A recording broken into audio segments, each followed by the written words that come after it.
उसको तो मारा गया है। सरकार अपनी नाकामी छुपाने के लिए कि हमारा खुलासा न हो, इस नाते ऐसी घटना की गई है।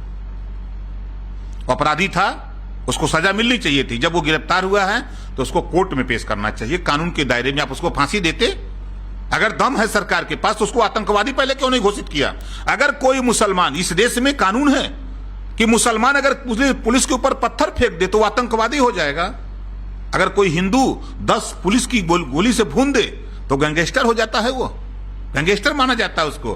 बाहरी देश, बाहरी प्रदेश, बाहरी सरकार, इसको तो उसी दिन आतंकवादी घोषित करना जिस दिन उन्होंने 8 सिपाहियों को शहीद किया था। लेकिन ये सरकार नहीं, सरकार उसको गैंगस्टर इस नाते कि वो हिंदू था। अगर मुस्लिम होता तो पूरे देश में आतंकवादी बता दिया गया होता। सरकार की जो भी सही बात पत्रकार दिखा रहा है तो उसके खिलाफ मुकदमा लिखा जा रहा है। 62 मेरे संज्ञान में हैं, चाहे वो फतेहपुर का मामला हो, जल सत्याग्रह करना पड़ा पत्रकार भाइयों को, चाहे मिर्जापुर का मामला हो, चाहे बनारस का मामला हो, चाहे लखनऊ का हो, चाहे बलिया का हो, चाहे मऊ का हो, चाहे आजमगढ़ का। 62 मेरे सामने ऐसे सबूत हैं। जो सही बात कहा तो पत्रकारों के खिलाफ मुकदमा लिख दिया। आपने देखा कि अहमदाबाद में हाई कोर्ट के जज ने खाली इतना कह दिया कि जो वहां अस्पताल है, सिविल हॉस्पिटल, जो एशिया का नंबर 1 हॉस्पिटल है, उसको जो उसके विषय में जब वहां 300 से ज्यादा लोग पेशेंट मरे हैं तो कोर्ट ने सिर्फ इतना कह दिया कि ये अकाल कोठरी है। सुबह उसकी छुट्टी हो गई, वहां से उस ट्रांसफर कर दिया जाता है। अभी आपने देखा कि जिस जज ने मंदिर के मुद्दे पर, कई मुद्दों पर फैसला सरकार के पक्ष में दिया, आज वो राज्यसभा बन गया। तो कैसे उम्मीद किया जाए? अब तो हर जज अपने को राज्यसभा जाने के लिए, टिकट लेने के लिए, अब तो वो काम करेगा सरकार का। तो कैसे उम्मीद किया जाए? तो सिटिंग जज से ही फैसला हो सकता है। ये हो ही रहा, देख नहीं रहे हैं क्या वजह है? आज देश की राजनीति में पहला इतिहास है कि जिस जज ने बीजेपी की बात मानी उस जज को राज्यसभा बना दिया गया। ये इतिहास ऐसा कभी नहीं हुआ था। लेकिन प्रदेश में तो कानून व्यवस्था की दुहाई दी जा रही है। कानून व्यवस्था देखिए, कानून व्यवस्था कोई दिन ऐसा नहीं, अभी 10 दिन के अंदर 62 हत्या हुई है उत्तर प्रदेश में। 10 दिन के अंदर कोई दिन ऐसा नहीं कि हत्या, लूट, डकैती, बलात्कार जैसी घटनाएं न हो रही हों। गरीबों के मुकदमे, पिछड़े, दलित, अल्पसंख्यक, वंचित समाज के मुकदमे थाने में नहीं लिखे जा रहे हैं, डांट के भगा दिए जा रहे हैं। अपराधी छुट्टा सांड की तरह घूम रहा है, जिसका उदाहरण अभी विकास दुबे था। ऐसे अभी बलिया की घटना बताऊं, सरकार अपराधियों को बचाने में लगी है।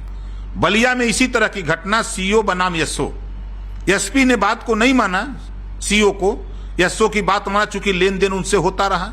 उसी तरह का बलिया का भी पूरे, चाहे बलिया हो, चाहे बांदा हो, चाहे हमीरपुर हो, जहां जहां खनन का काम हो रहा है, पूरे प्रदेश में आपको बता रहा हूं, वहां विवाद चल रहा है। बलिया मैंने देखा कि एक थाना है आपका ये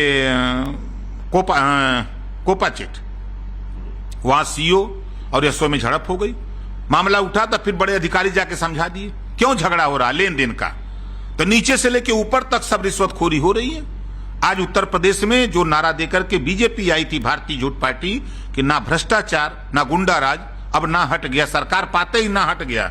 भ्रष्टाचार चरम पे है। कोई विभाग, 95 विभाग में कोई विभाग नहीं बचा है जहां भ्रष्टाचार न हो।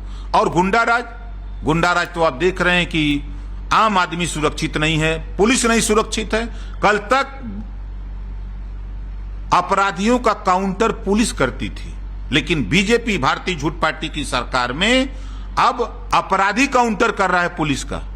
आपके सामने प्रमाण है। अब इससे ज्यादा सबूत हम क्या दे सकते हैं? तो जब पुलिस नहीं सुरक्षित, जो हमारी सुरक्षा के लिए लगी, वो खुद नहीं सुरक्षित है।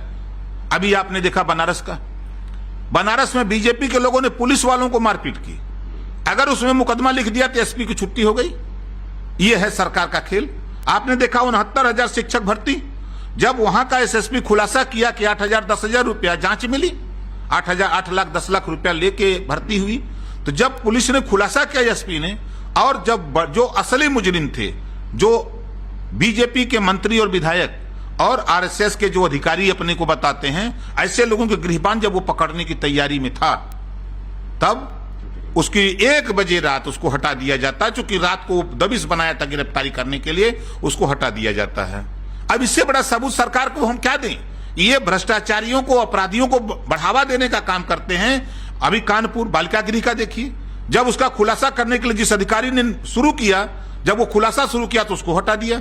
कोई भी इनके कारनामे को सच्चाई अगर करना चाहेगा तो उसको खत्म, हटा दिया जाएगा।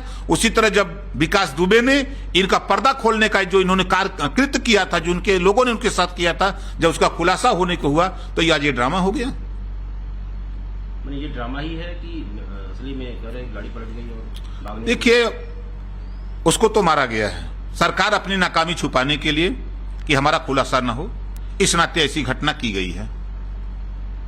अपराधी था, उसको सजा मिलनी चाहिए थी। जब वो गिरफ्तार हुआ है तो उसको कोर्ट में पेश करना चाहिए, कानून के दायरे में। आप उसको फांसी देते, अगर दम है सरकार के पास तो उसको आतंकवादी पहले क्यों नहीं घोषित किया? अगर कोई मुसलमान, इस देश में कानून है कि मुसलमान अगर पुलिस के ऊपर पत्थर फेंक दे तो वो आतंकवादी हो जाएगा। अगर कोई हिंदू 10 पुलिस की गोली से भून दे तो गैंगस्टर हो जाता है, वो गैंगस्टर माना जाता है उसको। बाहरी देश, बाहरी प्रदेश, बाहरी सरकार, इसको तो उसी दिन आतंकवादी घोषित करना जिस दिन उन्होंने 8 सिपाहियों को शहीद किया था। लेकिन ये सरकार नहीं, सरकार उसको गैंगस्टर इस नाते कि वो हिंदू था। अगर मुस्लिम होता तो पूरे देश में आतंकवादी बता दिया गया होता।